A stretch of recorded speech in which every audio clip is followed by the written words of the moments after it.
Well, hello, welcome to episode 148 of the Shower Party Podcast. I'm Liam Salvage. You might be thinking, oh no, is Liam in here talking alone to himself in his office? Is he going to be talking about some dumb stuff and we're just going to have to listen to him?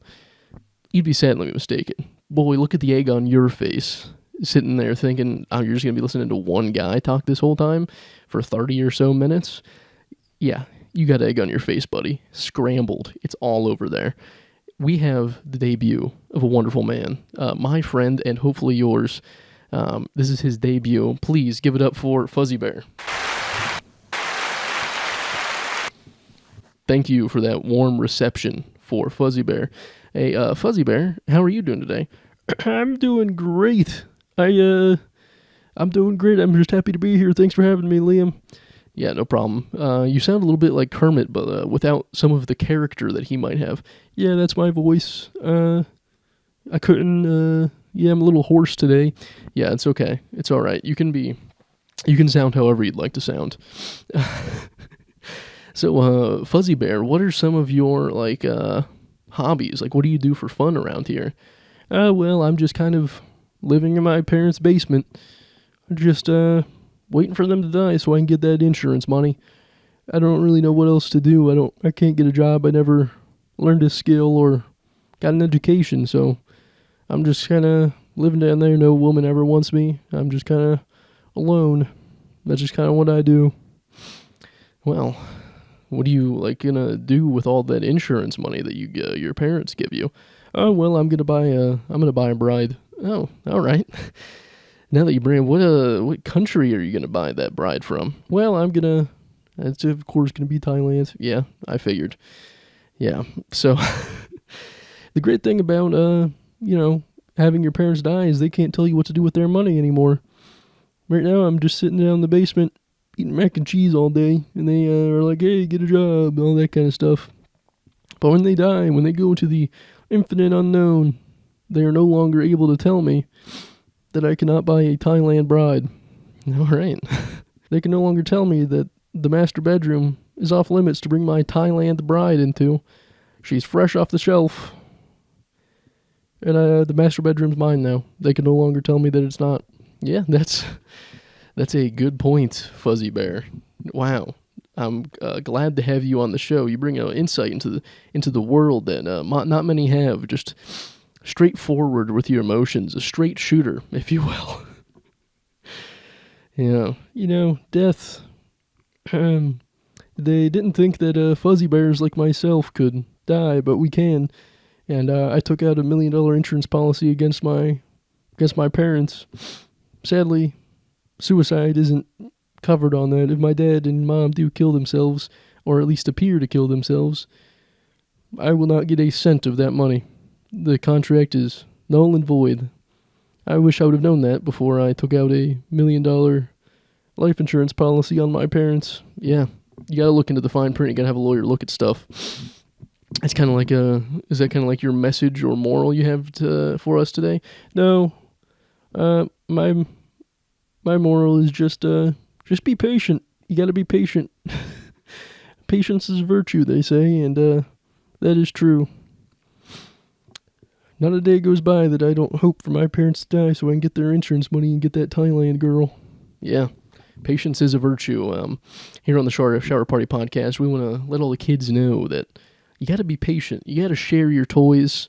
You got to be patient in life. Good things will come to those who wait. Fuzzy Bear here is a great instance of that. And if you wait long enough, you can then purchase a loved one. You can pay someone to love you forever, because marriage is a bond. It's between two people that love each other very much, and you can buy that love. Or isn't that right, Fuzzy Bear? Yep, that's what, it's preferred to get it for free, but if you can't find it for free, you might as well buy it online and hope that the marketing is correct and it's not, some shady guy. Yeah, that is true. Two most picked on people in this world is the elderly and people that can't find a wife through normal means. If you are elderly, you're getting spam calls all day long. They were pretending to be your grandson and trying to steal money from you. And then people like Fuzzy Bear, people that can't find love normally, they're getting scammed all the time too. You never think about that. They don't talk about that on Fox News. They don't talk about that on CNN. The guys that are trying to buy their wives, but are getting scammed all day long. Thank you, Fuzzy Bear. I'm assuming you're going to be coming up throughout the show, so thank you for the appearance. Everyone, give it up for Fuzzy Bear. Thank you. Thank you. It's great to hear from Fuzzy Bear. He's going to come up with some morals throughout today's episode. Some things that we can all take home and reminisce on. Things that you might not examine in your very own life. Things like love and patience. We're going to be following up with him later in the show. Once again, thank you, Fuzzy Bear. Now, Katy Perry went to space. Oh, like a Star is Born? What's this, the sequel? A Whores in Outer Space? Thank you, Fuzzy Bear. Thank you. The fun thing about sending Katy Perry to space is that it's going to be so annoying when she's on American Idol talking to every contestant about how the book guy, Amazon man, sent her to outer space. It's just some poor 20-year-old kid is going to be singing Amazing Grace perfectly. He's autistic. He's got perfect pitch. That's his superpower. And then after he's done doing it unaccompanied by piano or guitar, she's going to be like, oh, that was so good. That reminds me of that one time that I found that outer space is kind of dumb, and I love Earth the most. And that I'm so lucky that I'm here on Earth with all the people that give me money. Oh, I love being on Earth, where all my people that give me money, that's where they all are. When I went to space, I figured out, you know what? I shouldn't go to space because there's nobody in space giving me money. I can't afford to get weird haircuts and make out with 16-year-olds on camera on American Idol. If I'm in space, I can only do that from Earth. I can't kiss 16-year-old boys getting their first kiss and then not face any legal consequences if I'm in space. I can only do that on Earth. I'm going to go down there and I'm going to kiss the ground. When I get back there, I'm going to kiss the ground because it's green and so is my money. That's where, I'm assuming that's where all the people that pay me money, I'm assuming that's where they get it, is they mow up the lawn and then they get money and they send it to me so that I can sing songs that reach maybe the top 40 nowadays. We'll see we'll see how the next album goes. The thing about being a pop star is, like, after your first 10 hits, you can just coast. You can just do endless tours of just playing those 10 hits, and people are going to love it. Firework? Baby, You're a Firework? I'd go see that live. Why not? It reminds me of dancing with my boys in 4th grade at the City Hall dance. Boy, what I wouldn't give to go back to wearing a fedora at the 4th grade dance with my boys listening to Katy Perry's Firework. And then we all get too nervous to talk to the girls, so we go to the snack line. We get a bunch of Twizzlers. We just chow down. This is what Katy Perry going to space reminds me of. Not a fan of sending whores to outer space. It's not great optics as a country. If alien civilization saw who we were sending to outer space, they'd be like, well, they started off great sending those teachers. They failed on that one. Everybody cried. So now I guess they're just sending celebrities? It's not like hey, look at these are our toughest guys. We got to send some strong men up there. We got to send big 350-pound beefy boys up into outer space so they can scare the aliens. Scare the aliens? I think we need to do that in our own US of A. Oh, okay. All right, Fuzzy Bear. We need to send all of them to Venezuela. Whoa. Didn't the Supreme Court just block that? Yeah, they did, but I can still send the guy down the street over that border if I call one number. That's thank you, Fuzzy Bear, for that. Thank you, Fuzzy Bear. The book guy, I don't understand. How can you be a guy, balding, selling books online, to then go to running a billion-dollar company where you're sending whores to outer space? Stop at books. You should have stopped there. Maybe sell some other gadgets that go with the book. Sell a book reader, sell the light that goes on, that clips onto your headboard so you can read in the middle of the night. Just sell to nerds. You're a nerd, made a website for nerds. Stick to that. Don't try to be all cool by sending this hot ladies to outer space, all these whores like Katy Perry. It would have been better if Katy Perry still had that short haircut that everybody hated, because then if she went up and died and it exploded, they'd all be like, yeah, it's fine. It was a bad haircut. She did it. She deserved to go up there and die. It was a terrible haircut. Everyone hated it. Remember when she kissed that 16-year-old boy on American Idol when she had that bad haircut? No one ever brings that up enough. Now that she's gone to space, if you Google Katy Perry weird achievements, it says she goes to space instead of kissing a 16-year-old boy on camera for all the law enforcement to see. First kiss, she stole that boy's first kiss. It should have been, under the bleachers at a football game, after you buy the lady a bag of popcorn. Instead, it was Katy Perry on live television. Most people just get molested by, a teacher or something, but instead he got molested by Katy Perry. The kid might have been lower than 16. I forget the age of the kid. But it was his first kiss, and he was very hesitant about it. Probably because of that haircut. I can't remember if it was the bad haircut era of Katy Perry. She did have a very bad haircut. That's what I dislike most about her going to space. Anyone that's ever had a bad haircut shouldn't go to space. I've had plenty of bad haircuts. Go back a few weeks, I had a buzzed head, and it looked like I was a Nazi youth coming back from the grave. I shouldn't be in outer space if I've ever had a bad haircut. You Google me, and bad haircuts are going to come up. You need a guy that has always had like a buzz cut. You need military men back in space. Buzz Aldrin never had a bad haircut. It was always just the, high and tight. He never had a phase where he went through long hair, then medium hair, then buzzed it, and then now he's growing it back out like me. You gotta send good haircuts up there.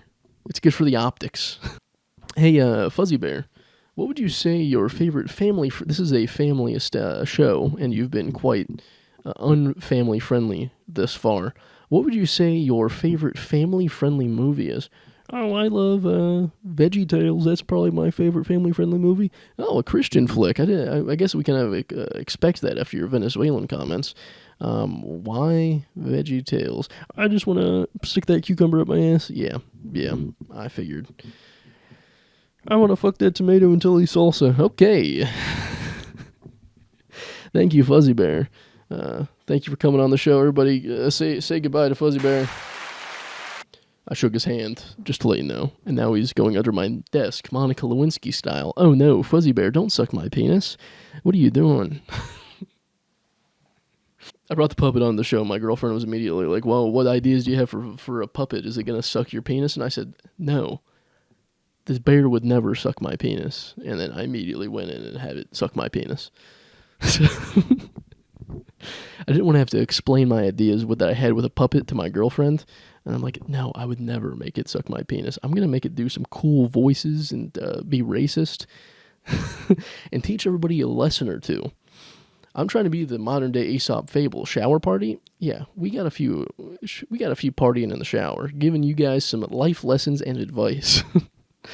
Soon to be an advice show where we stage calls from autistic men and just tell them to do the worst thing possible, Howard Stern style.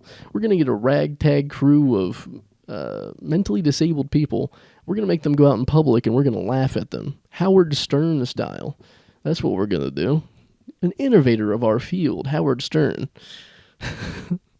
You know, the guy that brought Beetlejuice to fame, now interviewing Kamala Harris. Pretty similar. He just took his wrangling abilities for the mentally disabled, and he's like, let's do this with politicians.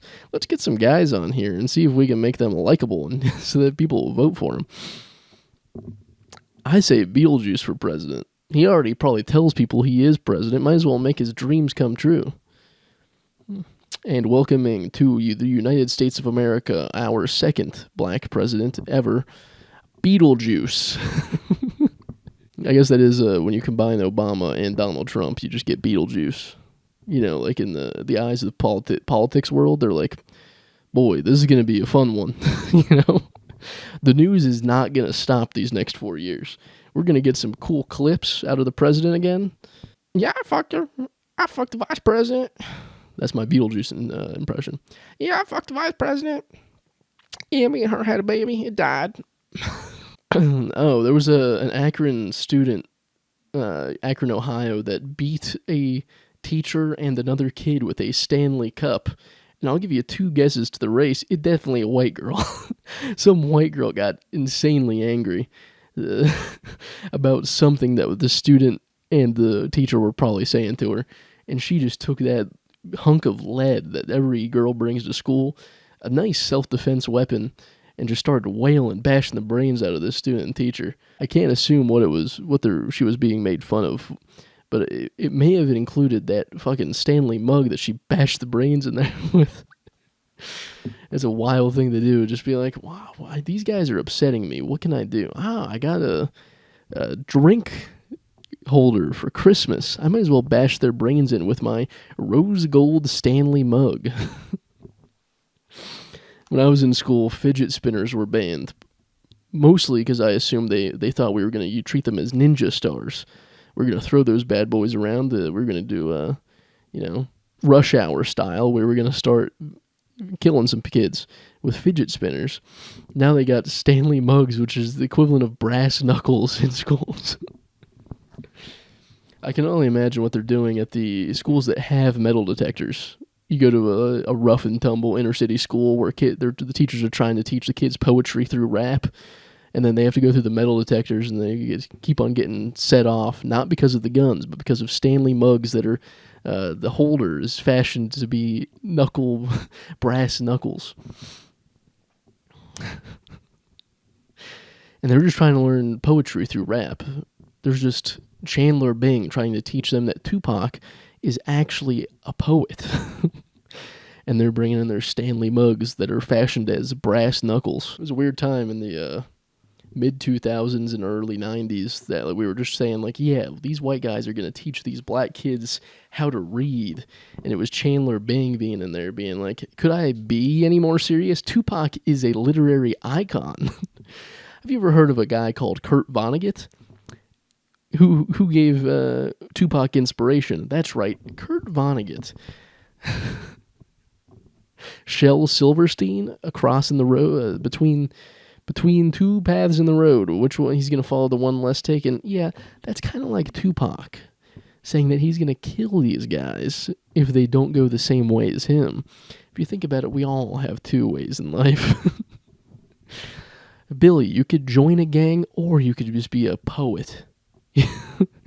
I know you're getting pressure from your uncle to join his gang, but what if you were a poet instead? What if you wrote poetry? Green Eggs and Ham, The Path Less Traveled. Some might say that Tupac took the path less traveled. Back to VeggieTales. If VeggieTales was Christian, what did Jesus die of in VeggieTales? Was he put into a good stew? Now, that's the only thing I could assume, is that they took Jesus, and then the Jews were like, oh, oy vey, we need to make some matzo ball soup out of this guy, because Jesus was a onion, because he cries for our sins when you cut him, and they put him into a matzo ball soup, and they just boiled him to death. I'm assuming that's the crucifixion of Jesus Christ in VeggieTales. They took him, chopped him up into a nice fine diced onion, put him into matzo ball soup. Jesus washed the feet of all the prostitutes, it was actually just washing the feet of all the green onions. Green onions, of course, are being the prostitutes in the VeggieTales world, because they are tall, and they don't give enough sustenance, because they're not fed very well. Green onions aren't a complete meal on their own, not even a snack. They got to go with other stuff, and you have to pay them to go to other stuff. I was thinking about this the other day. As a kindergarten kid, I was 5 years old at the time, probably 6 years old. Desperate Housewives was airing its first season, 2006, right when I was in kindergarten. And I would go to school, and I would, at night, watch Desperate Housewives with my mom. And then at school the next day, I would talk about Desperate Housewives to my teacher, which is a very fun thing to watch a mom show at night and then go to school and act like a little gay kid and just talking to my teacher about Desperate Housewives. Hey, how's Eva Longoria doing this week? You know, that kind of thing. You know, the L'Oreal lady. How's she doing?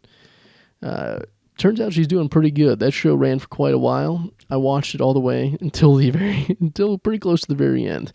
I have fond memories learning what lesbians are via Desperate Housewives.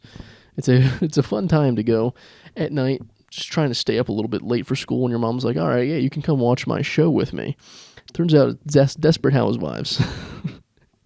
Just a little bit of drama to add to my kindergarten life.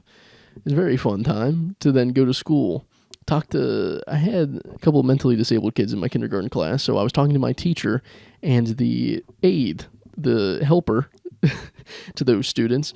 I was talking to them, just bringing it up during story time, being like, hey, did you guys catch Desperate Housewives last night? Boy, that redhead, she's being a bitch, isn't she? Yeah, Eva Longoria this week. She cheated on her husband yet again. It was a high schooler. He was in high school. How is she going to get out of this one? I don't know. I don't even know what sex is, but it seems pretty important to these ladies' lives. It seems like this whole show is revolving all around who they're having sex with, if they're going to kill someone. It's just a very funny imagery to be like 6 years old walking in, just being like, bitch, did you see Eva Longoria last night? What was she wearing? I kind of dodged a bullet with that one. I could have fallen into the trap of Desperate Housewives. There must be a big Desperate Housewives at 6 years old, the gay pipeline. Dodged that one. Got right out of there. Got right out of the line of sights. The sniper had me. I was out there watching Desperate Housewives and soaps. And then I was like, I think I'm gonna have sex with ladies instead. In other news, I did see Minecraft, the Minecraft movie, in theaters. Boy, was that a fun time. I didn't see it because I wanted to see the Minecraft movie. I saw it because I wanted to see teenagers getting rowdy. I wanted to go in there and have a good time. I wanted to see a bunch of white teenagers throwing shit around, getting kicked out. I wanted to see authority take place. I wanted to see the movie theater version of The Cops come in and brutalize these teens. And they did pretty much what I expected. A bunch of teens got rowdy, threw a bunch of popcorn everywhere. They get kicked out. What I didn't like is all these teens have a mode of transportation home. They don't have to wait for their parents on the outside. They don't have to sit there and pretend they saw the movie and didn't get kicked out.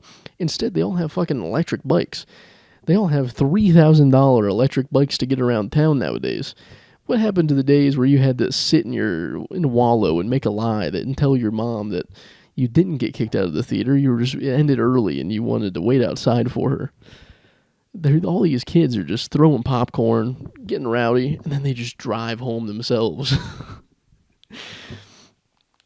I do like ushers in the movie theater. They're typically not in the theater, but they knew Minecraft was going to get rowdy with all those kids in there. I want an usher in every movie theater. I just want him hanging out. If there's a shooter in the movie theater and we go to dial 911, I want the usher to come up to us and be like, hey, not during the movie.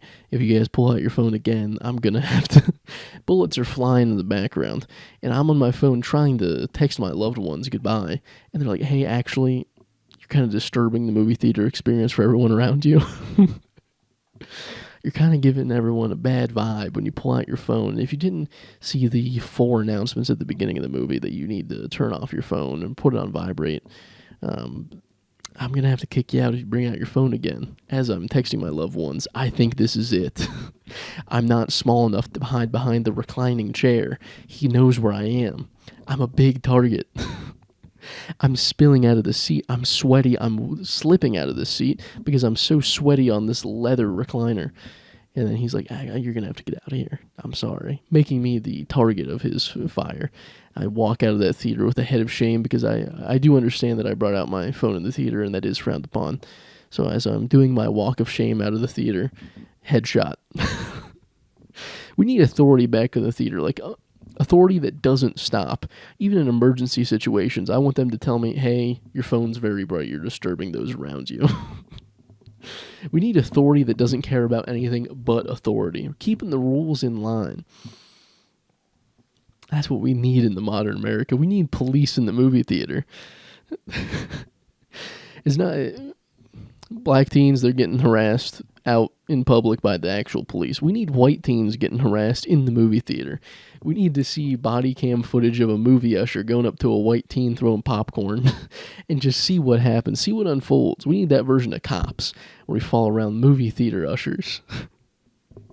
I think it'd be a fun time. I want to see those kids getting tossed out. It's the most fun thing you can see is a kid getting tossed out of a theater.